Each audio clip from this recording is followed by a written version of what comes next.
costado. Ustedes ven cómo gira. Realmente puede girar muy rápido si esto se mantiene donde se tiene que mantener, ¿no?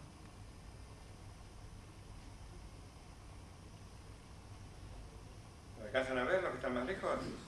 Sí. Esta es una interacción que aparece entre el campo magnético que se genera en el momento magnético de los imanes y la corriente que está pasando por este conductor, ¿no? Eso produce una fuerza y esa fuerza es responsable del movimiento que estamos observando y es el principio de todos los motores eléctricos, ¿no? En cualquier motor eléctrico van a encontrar siempre un imán. Una cosa interesante es que cuanto más energía podamos almacenar en un pequeño trozo de imán, más pequeños son los motores que vamos a poder también fabricar. Bien. Estos son motores que se pueden encontrar en un automóvil, motores eléctricos, ¿no? Cada vez hay más motores eléctricos en un automóvil y esta es una de las razones para miniaturizarlos en la vida práctica, ¿no? Es decir, en la física que nos cambia la vida, como es el título del ciclo que tenemos acá. Bueno, una aplicación también son implantes odontológicos, porque estos imanes son lo suficientemente fuertes. Si alguien de los que está en la primera fila no tiene un marcapasos, le podría pedir que intente separar estos dos imanes, por ejemplo, pero que no los acerque a algún objeto magnético, porque se le puede complicar algo. Lo separaste, muy bien. Ahora juntarlos tenés mucho cuidado, porque te podés lastimar. Sí, te podés lastimar. Bueno, muy bien, realmente es un individuo fuerte. Haciendo las cosas con la geometría adecuada, digamos, se puede lograr una fijación muy importante. Y teniendo en cuenta que, como en la electricidad, la fuerza que aparece entre dos polos opuestos es inversorial al cuadrado de la distancia que la separa, esto cuanto más cerca está, la fuerza es mucho más notable. Entonces, si estuvieran en contacto, Luis hubiera tenido muchísimos más problemas todavía para separarlos que los que tuvo. Bien, en el uso global, digamos, de estos materiales magnéticos, tenemos una clase de materiales que llamamos ferromagnetos duros, que son aquellos donde la magnetización del material es difícil de cambiar, o dicho en otras palabras, no se pierde con facilidad. Una vez que magnetizamos uno de esos materiales, se encuentra en ese estado magnetizado durante mucho tiempo. Pueden ser miles o millones de años que permanezca el material magnetizado. Finalmente, va a tender a un estado de magnetizado, que es el estado que nosotros llamamos de equilibrio, el estado de menor energía, pero va a ser un material que podríamos llamar, entre comillas, permanentemente magnetizado. Y estos son los que se utilizan para fabricar motores, generadores eléctricos, actuadores eléctricos, fijadores magnéticos. Y también en el campo del que vamos a hablar al final, cuando queremos mejorar el contraste de imágenes de resonancia magnética o usarlos para transporte de fármacos, separación de células o terapias alternativas, este tipo de materiales están entre los más adecuados. Hay otro tipo de materiales que llamamos blandos porque pierden su magnetización con facilidad o se puede alterar su magnetización con facilidad. Estos son los que se usan para electroimanes, actuadores magnéticos, para los transformadores, que son tan necesarios actualmente, ¿no es cierto? Tenemos un montón de aplicaciones domésticas que funcionan con una tensión diferente de los 220 que nos llegan. Bueno, en todos estos transformadores hay un núcleo magnético que tiene que ser de material ferromagnético blando.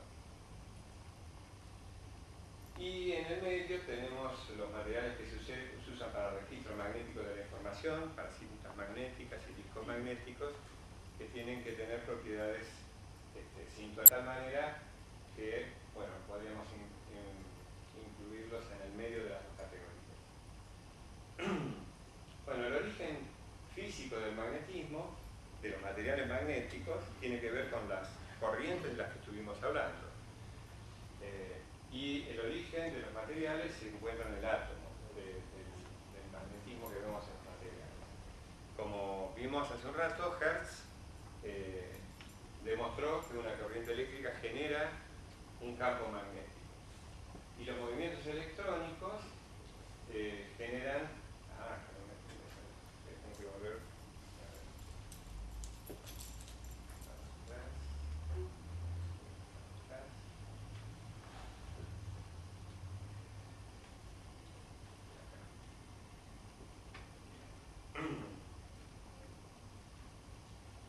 Bueno, y los movimientos electrónicos generan corrientes eléctricas porque es una carga que está describiendo una trayectoria desde el punto de vista clásico y entonces genera una corriente eléctrica. En algunos átomos e iones, esas corrientes eléctricas están desbalanceadas, es decir, hay una corriente neta. En muchos de los átomos esas corrientes están equilibradas, entonces no hay una corriente neta, no hay una corriente diferente de cero, en definitiva. Cuando hay un desbalance y se tiene una corriente neta, lo que tenemos es un imán a escala atómica. El átomo se transforma entonces en un imán. Por un lado hay una corriente eléctrica que, por el movimiento orbital de los electrones, y por el otro lado hay una propiedad intrínseca de las partículas subatómicas, en particular de los electrones, que se conoce como spin, que se traduciría como giro, y que también produce un momento magnético. El análogo clásico sería como si tuviéramos una pelotita cargada y al estar girando produjera también una corriente eléctrica circular, ¿no es cierto?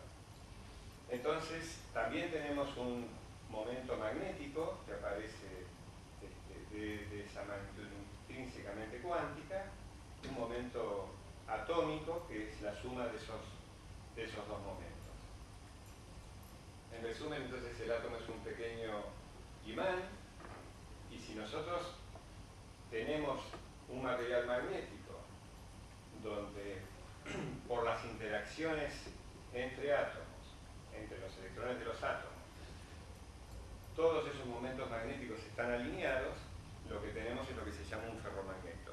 Esto es el hierro, el níquel, el cobalto, que son los materiales magnéticos más conocidos, tienen este tipo de comportamiento. También la magnetita, de la que estuvimos hablando, también tiene un comportamiento similar.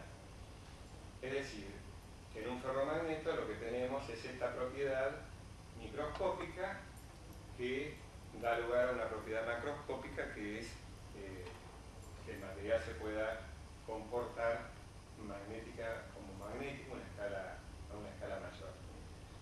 Aparece entonces un momento que es, en este caso simple, que es una cantidad extensiva que depende de cuanto más átomos tengamos, va a ser el momento magnético de ese material. Ahora, cuando uno agarra un pedazo de hierro en general, no es un imán ese pedazo de hierro, sino que uno lo acerca a otro pedazo de hierro y no ve ningún tipo de fuerza magnética. Eso es porque ese ordenamiento del que estuvimos hablando recién, donde todos los átomos tienen sus momentos paralelos, ocurre en pequeñas regiones que se llaman dominios, y dentro de un trozo macroscópico de material hay suficientes dominios en diferentes direcciones como para que el efecto en esto sea nulo.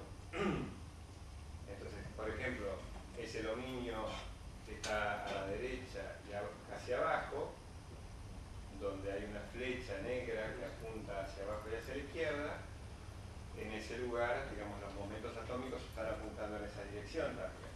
Y en el dominio que está a la izquierda y abajo, están apuntando en otra dirección. En cada uno de esos sitios tenemos un arreglo ferromagnético, pero el material no es un imán.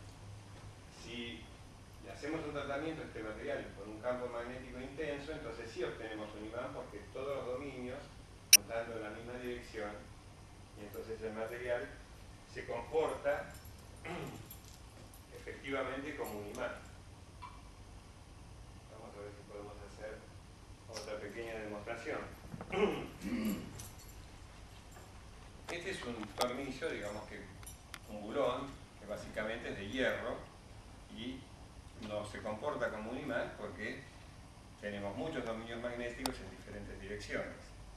Pero si, aprovechando lo que estuvimos hablando hasta ahora, hago circular una corriente por este conductor, como tengo como una sucesión de espiras circulares, voy a tener campo magnético pasando por adentro de este arreglo, en esta dirección, y entonces ese campo magnético me va a permitir orientar preferencialmente los dominios en una dirección y que el material se comporte como un imán. Entonces, vamos esto acá, lo ponemos acá, y ahora se comporta como un imán por la corriente que está pasando aquí. Si lo suelto, se cae. ¿Sí? Esto es un electroimán, un pequeño electroimán casero. La pila. Esta es una pila AA que es suficiente para transmitir la corriente.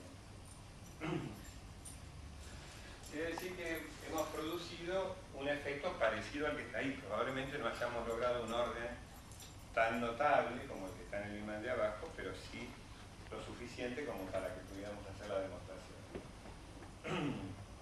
Bueno, ahora vamos a pasar a hablar de la escala nano un poco. Vamos a ponernos, vamos a pasar a esta parte de la charla, y para eso vamos a ver más o menos dónde estamos ubicados con esa escala. Entonces, en la izquierda tenemos una escala de tamaños que va desde el milímetro hasta una décima de nanómetro. Fíjense que pasamos cada número que aparece en la escala, que no es perfectamente proporcional, a medida que voy bajando, es una reducción en 10 veces, o sea, 1 milímetro son 1000 micrones, micrones es una décima de milímetro, 10 micrones es una décima de los 100 micrones, 1 micrón, y así sucesivamente. Cada número que aparece ahí es 10 veces menor que el que está inmediatamente arriba. Entonces tenemos desde arriba hasta abajo una reducción de 10 por 10 por 10 por 10 por 10 por 10 por 10, sería 1, 2, 3, 4, 5, 6, 7, lo que llamamos 10 a la 7 la reducción, nosotros lo llamaríamos 10 a la menos 7, que significa 0,1 millonésima, hasta llegar desde el tamaño de 1 milímetro hasta 0,1 nanómetro. 0,1 nanómetro es el tamaño de un átomo, y 1 milímetro todos sabemos lo que es. Entonces, ahí arriba tenemos el tamaño de una pulga más o menos, a los 100 micrones está el tamaño de un cabello, luego tenemos entre el micrón y un poco más los glóbulos rojos, las bacterias aproximadamente en el rango del micrón, de los 100 nanómetros del micrón, los virus un poco más chicos, luego tenemos las grandes moléculas de la vida, como el ADN, y finalmente el átomo. Y la escala a la que nosotros nos referimos cuando hablamos de esta escala nano es una escala que está entre el nanómetro y los 100 nanómetros. En particular, en lo que yo voy a hablar, más bien entre los 10 nanómetros y los 100 nanómetros. Para ponernos en perspectiva, bueno, ese es el tamaño de nanopartículas al que nos vamos a referir. En comparación con un glóbulo rojo, que la partícula se vería más o menos así. Ese sería más o menos el tamaño. Ese tamaño es interesante porque es aproximadamente del orden de los canales celulares. Entonces es importante porque permite el ingreso o no de partículas a las células, por ejemplo, por los canales propios de las células. Estas son imágenes de nanopartículas reales. Estas nanopartículas se preparan por métodos químicos, por eso nosotros trabajamos en un equipo multidisciplinario donde hay químicos que saben preparar